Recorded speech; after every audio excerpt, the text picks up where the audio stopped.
Alright, welcome to another update with Crotchety Elder.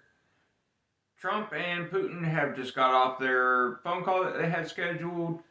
It seems that a limited ceasefire has been agreed to as of right now. The Russians have given up very few concessions. I think they're very still much gun shy. And I can't say as I blame them, being that the West and Ukraine have gone back on their word as many times as you can count. However, they did initially agree to, the Russians I'm talking about here, they did agree to a naval and aerial ceasefire. So basically, they're not going to use their Navy or their Air Force to conduct strikes on infrastructure like, power stations, substations, dams, anything like that. I'm assuming that also means that Ukraine has to agree to the same thing. Now, Ukraine doesn't have a navy in any sense of the word. All they really have is those boat drones that they use to blow up the Russian Navy boats. And they don't really have an Air Force either. Like, yes, we gave them F 16s, and the Europeans gave them Mirages or Eurofighters or whatever, but they're not used in any kind of traditional role.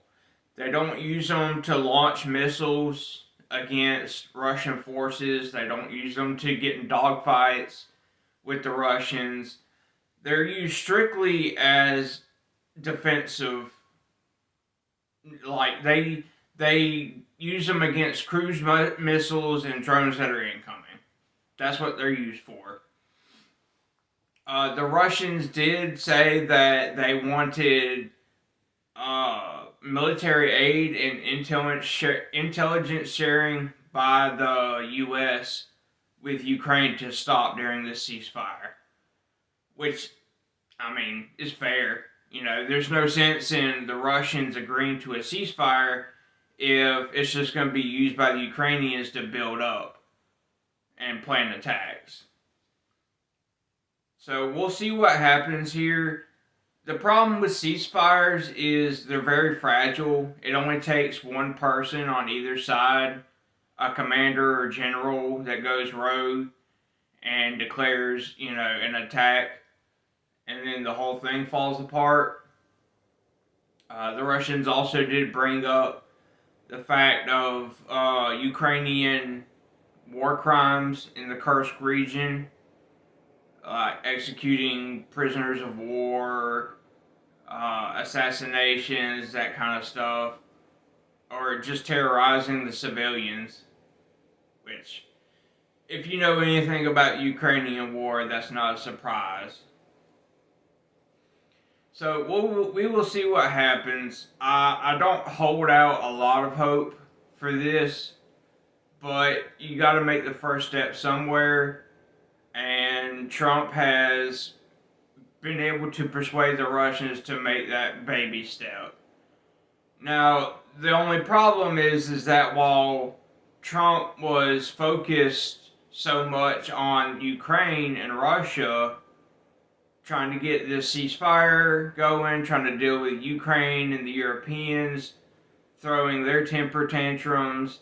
And that's another thing, that Europeans are going to try to sabotage this somehow, because that's the last thing they want in this world is a ceasefire.